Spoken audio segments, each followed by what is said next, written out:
Everyone. आज हम पढ़ेंगे ग्रेविटी के बारे में।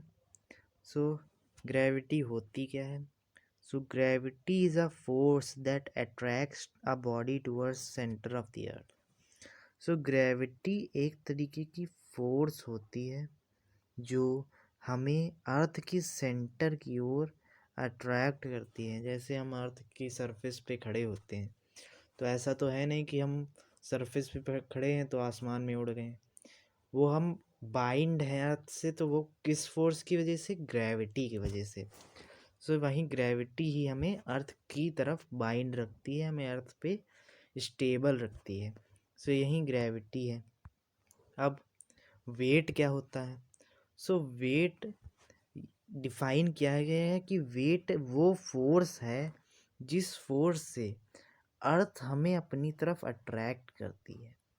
वेट उस फोर्स को कहा जाता है जिस फोर्स से हम अर्थ की तरफ अट्रैक्ट होते हैं, उसी को वेट कहा जाता है। वेट का फार्मूला होता है W=mg। यहाँ पे m है mass of a body and g है एक्सेलरेशन ड्यू टू ग्रेविटी, जिसकी वैल्यू 9.8 मीटर पर सेकेंड स्क्वायर होती है। ओके, अब यूनिवर्सल लॉ ऑफ ग्रेविटी क्या कहता है? यूनिवर्सल लॉ ऑफ ग्रेविटी, ये लॉ यूनिवर्स में कहीं पर भी यूज़ होता है, इसीलिए इसका नाम है यूनिवर्सल लॉ ऑफ ग्रेविटी। तो ये स्टेट करता है कि जो ग्रेविटेशनल फोर्स होता है वो डायरेक्टली प्रोपोर्शनल होता है मास, दो बॉडीज़ के मास के प्रोडक्ट के। यानी कि जैसे दो बॉडीज़ हैं, मान लीजिए एक है मास m1 है और दूसरे का मास m2 है। इन दोनों के बीच में लगने वाला ग्रेविटेशनल फोर्स जो होगा वो इनके मास के डायरेक्टली प्रोपोर्शनल होगा। यानी जितना बड़ा मास होगा फोर्स उतना ही स्ट्रांग होगा। अब दोबारा में ये कहता है कि फोर्स जो होगा वो इनवर्सली प्रोपोर्शनल होगा डिस्टेंस के स्क्वायर के बराबर। यानी जितन दो बॉडीज़ ये हैं m1 m2, अब इनके बीच में डिस्टेंस है r। अब ये डिस्टेंस जितनी ज़्यादा बढ़ती जाएगी उतना ही ये फोर्स डिक्रीज होता जाएगा। ये यही स्टेट करता है।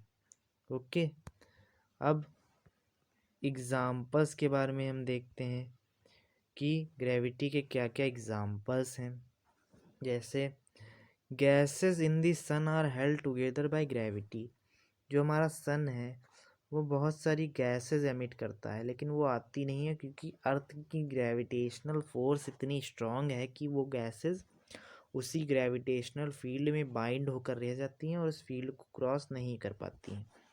दूसरा, ग्रेविटी ही रिस्पॉन्सिबल होती है वाटर को हमारे ग्लास में रेस्ट स्टेट में रहने की। जैसे हमारा ग्लास होता है, इसमें वाटर भरा होता है ऐसे। ये तो है नहीं कि वाटर उड़ जाता है, नहीं ना, वो अपनी लिक्विड स्टेट में स्टेबली ग्लास की बॉटम पे रहता है। ओके, ये होता है किसकी वजह से? ग्रेविटी की वजह से। थर्ड है कि फोर्स जो of attraction of earth and moon is the cause of tides. जो अर्थ है हमारी और मून, इनके बीच में जो ग्रेविटेशनल फोर्स लगता है वही कॉज होता है जो हमारी ओशियंस हैं, जितने भी ओशियंस सीज हैं उसमें लहरें उठती हैं। लहरें उठने का कारण क्या है? वो भी ग्रेविटेशनल फोर्स है जो अर्थ और मून के बीच में लगता है। फोर्थ क्या कहता है कि gravity causes the moon to revolve around the earth. Gravity ही वो फोर्स है जिसकी वजह से जो मून होता है, हमारा जो मून है, वो अर्थ के चारों ओर रिवॉल्व करता है। हम जानते हैं कि मून जो है वो अर्थ का नेचुरल सैटेलाइट है, वो अर्थ को चारों तरफ से रिवॉल्व करता है। किसकी वजह से? ग्रेविटी की वजह से। अब ग्रेविटी से रिलेटेड कुछ फैक्ट्स हैं, जैसे the force of attraction between you and the earth is your weight. ये पहला फैक्ट ये कहता है कि अर्थ और तुम्हारे अट्रैक्शन के बीच में जो फोर्स वर्क करता है उससे हम वेट कहते हैं। ओके, और सेकंड ये कहता है कि किसी भी ऑब्जेक्ट को अगर अर्थ से एस्केप करना है, यानी कि ये अर्थ है, यहाँ पे कोई ऑब्जेक्ट रखा है, इसको यहाँ से एस्केप करके स्पेस में जाना है, स्पेस में, सो इसे 7 माइल्स अ सेकेंड, यानी कि इतनी स्पीड गेन करनी है कि जो 7 माइल्स पर सेकेंड या उससे ज़्यादा की होनी चाहिए, तभी वो अर्थ की ग्रेविटेशनल फोर्स से एस्केप कर पाएगा। जो जितने भी रॉकेट लॉन्चर्स होते हैं, जितने भी स्पेस क्राफ्ट यहाँ से भेजे जाते हैं, उनकी स्पीड 7 माइल्स पर सेकेंड या फिर उससे ज़्यादा होती, तभी वो अर्थ की ग्रेविटेशनल फील्ड को एस्केप करके स्पेस में जा पाते हैं।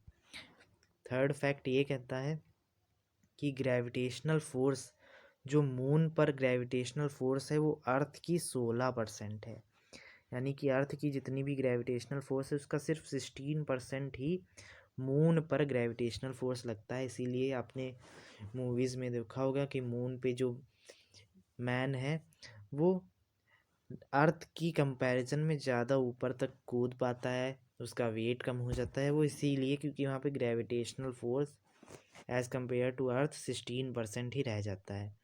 अब मार्स पर यही फोर्स 38% रह जाता है, लेकिन जुपिटर पे 2.5 टाइम्स ज़्यादा हो जाता है, कि यानी कि जुपिटर का जो है ग्रेविटेशनल फोर्स अर्थ से 2.5 गुना ज़्यादा है। ऐसा क्यों है? क्योंकि जुपिटर हम जानते हैं सोलर सिस्टम का सबसे बड़ा प्लैनेट है जुपिटर, इसीलिए मास ज़्यादा है तो वो ग्रेविटेशनल फोर्स भी ज़्यादा लगाएगा।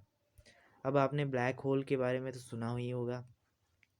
जो ब्लैक होल होते हैं वो यूनिवर्स के सेंटर पे पाए जाते हैं और ये बहुत ही स्ट्रॉन्ग ग्रेविटेशनल फोर्स एक्सर्ट करते हैं दूसरे ऑब्जेक्ट पे।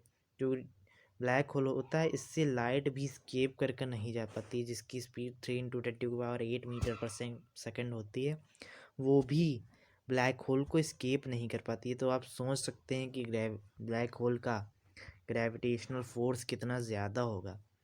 अब gravity can bend a light, अभी हमने बताया कि ब्लैक होल है, वहाँ से लाइट पास होके नहीं जा पाती, जो ग्रेविटी है वो लाइट तक को बेंड कर देती है। सो ये हमारी एक और फैक्ट है।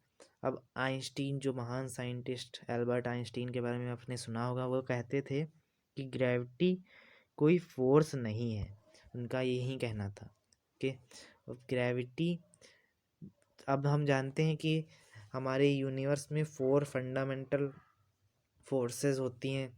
पहली फोर्स है वीक न्यूक्लियर फोर्स, सेकंड है इलेक्ट्रोस्टैटिक फोर्स, थर्ड है स्ट्रॉन्ग न्यूक्लियर फोर्स, फिर आता है ग्रेविटेशनल फोर्स। सो जो ग्रेविटेशनल फोर्स है इन चारों फोर्सेस में से सबसे वीक माना जाता है और सबसे स्ट्रॉन्ग होता है स्ट्रॉन्ग न्यूक्लियर फोर्स। लेकिन जो ग्रेविटेशनल फोर्स होती है इसकी रेंज अनलिमिटेड होती है, यानी कि ये बहुत दूर तक के ऑब्जेक्ट्स के बीच में ग्रेविटेशनल फोर्स को एक्सर्ट करता है यूनिवर्स में। सो आज हमने ग्रेविटी के बारे में पढ़ा। अगर आपको वीडियो अच्छी लगी हो तो लाइक करें, शेयर करें, कमेंट करें और ऐसे और भी वीडियोस के लिए हमारे चैनल को सब्सक्राइब करें। Thank you very much.